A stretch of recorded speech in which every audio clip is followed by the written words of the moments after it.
Good afternoon, જય સ્વામિનારાયણ, જય શ્રી કૃષ્ણ. તો જો મંડોળાથી નીકળી ગયા ને હવે આપણે આવી ગયા છીએ સિચોડે. તો હવે આપણે બતાવશું કે ભાઈ ગોળ કઈ રીતે બને છે એની શું પ્રોસેસ હોય એ હું તમને લોકોને બતાવું. સિચોડો છે અહીંયા બહુ મોટો, આમ જો જગ્યા તો જો આમ વિશાળ જગ્યામાં છે ને સિચોડો છે એટલે અઢળક અહીંયા ગોળ બનતો હોય છે. આપણે જોઈએ અંદર જઈને.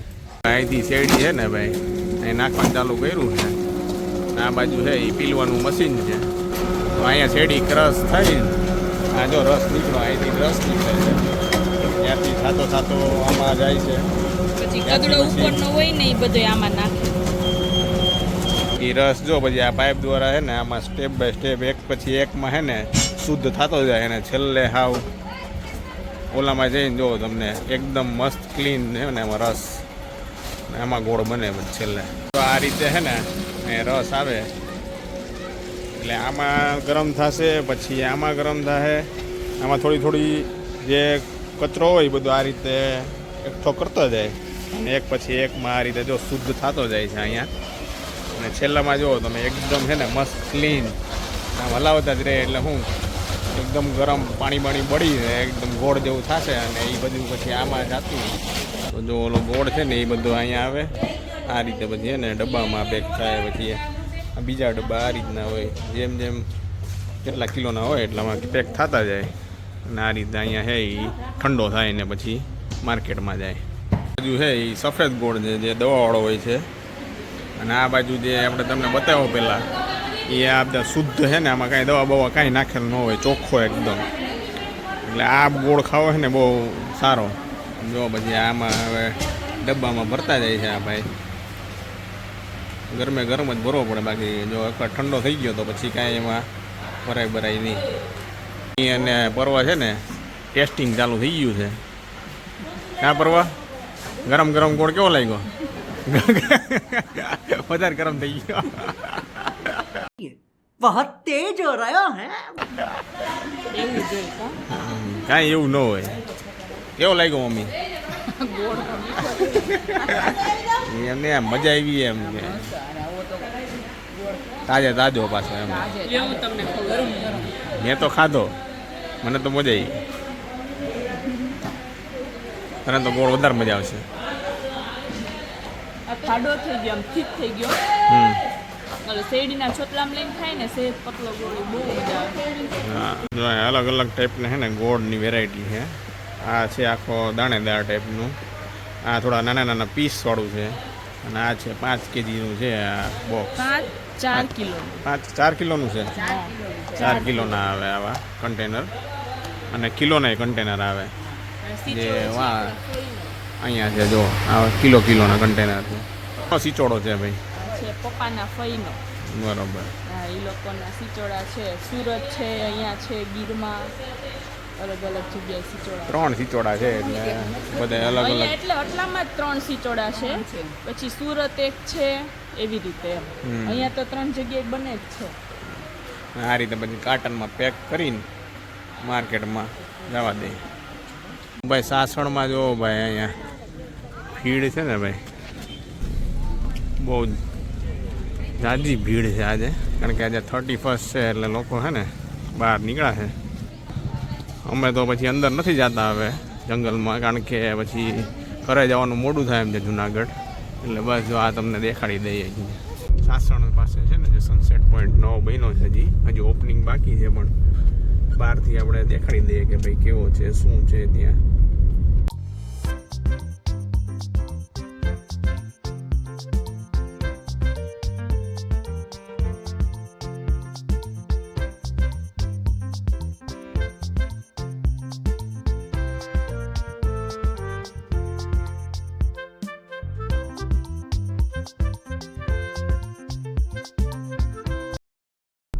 બાજુ ફૂડ કોર્ટ છે અને અહીંયા છે એ રેસ્ટ રૂમ છે. એટલે જેને રેસ્ટ કરવો હોય રેસ્ટ કરી લઈને ફૂડ ખાવું બાવું હોય તો જમી લે. અહીંથી હજી ઉપર જશો એટલે ત્યાં છે મેઇન સનસેટ પોઈન્ટ અને થિયેટર છે ત્યાં એક ઓપન થિયેટર.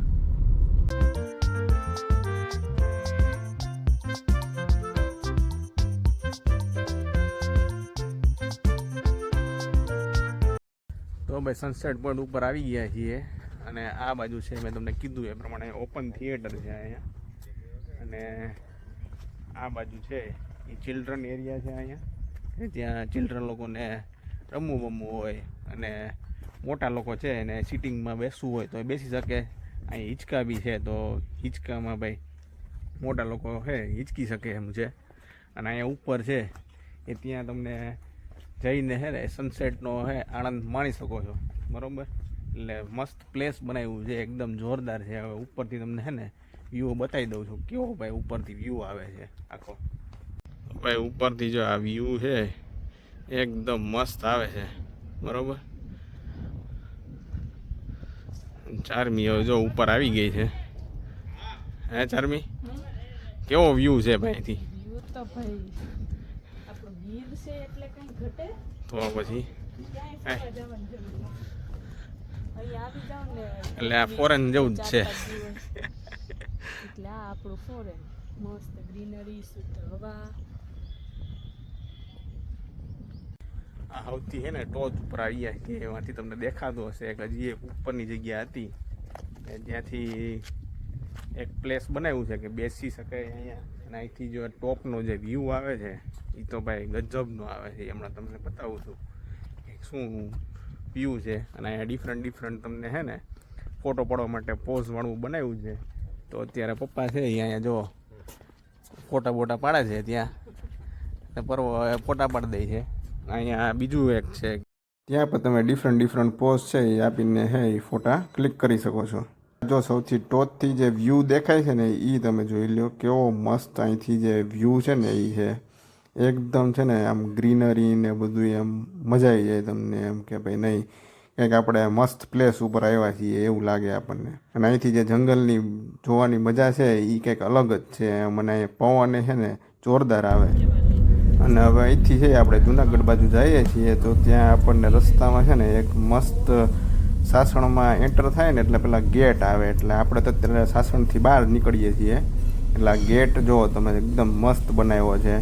સિંહ છે અહીંયા, પછી હરણ છે, સાપ છે, બધા અલગ અલગ જાનવર છે ને એ રાખ્યા છે એટલે તમને છે ને મસ્ત લાગે. હવે છે ને જમી બમીને છે ને હવે ખાવો પીવા આવ્યા છીએ ભવનાથમાં જુનાગઢમાં. અમારો અત્યારે ખાવો બને છે આ બધી પલટા બરાબર. ખાવો જરીક બતાવી દો કેવો ખાવો બને છે. આદુ બાદુ છીણાય છે. ઘણા લોકોને ખબર નહીં હોય કે ભાઈ કાવો એટલે શું. કાવોમાં એવું હોય કે ભાઈ તો આમાં આદુ નાખે, ફુદીનો નાખે, લીંબુ નાખે, પછી આમાં ગરમ પાણી છે ને એ ઉકળતું હોય અને એની અંદર છે એ કાવાનો મસાલો નાખેલો હોય. તો આ બધી આઈટમ છે એ બધી નાખે અંદર. અને અત્યારે જો ફુદીનો કાપીને છે એ ગ્લાસમાં નાખે છે. આ શિયાળામાં તો છે ને બહુ જ સારું અને શરદી ઉધરસ માટે તો એકદમ છે ને મસ્ત વસ્તુ છે આ. એટલે શિયાળામાં તો ટ્રાય કરવી જ જોઈએ એકવાર. અને હવે જો મસાલા એડ થાય છે એની અંદર જો મીઠું નાખે છે, મરી નાખે છે અને સંચળ નાખશે. અને જો ઉધરસ કે શરદીને એવું હોય તો સૂંઠ નાખે. એટલે અલગ અલગ મસાલા નાખે એટલે જેને જે રીતે પીવો હોય એ રીતે પીવે છે. અને ત્યાં જો હવે લીંબુ નાખે છે.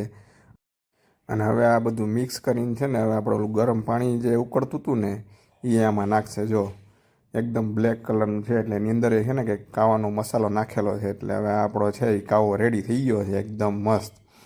એટલે ચાલો હવે છે ને આપણે આ કાવો છે એ પી લઈએ અને જોઈએ કે ભાઈ કેવો કાવો બન્યો છે. આપણે ઘણા ટાઈમ પછી આવ્યા છીએ એટલે ભાઈ જુનાગઢમાં આવ્યો એટલે કાવો તો પીવો જ જોઈએ હું તો એમ કહું છું.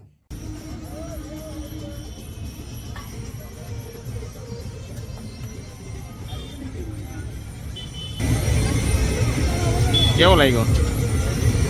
જોરદાર કાવા પાર્ટી. જો તમને આ વિડીયો ગમ્યો હોય તો જલ્દી જઈને સબસ્ક્રાઈબ કરી દો, લાઈક કરો અને શેર કરો.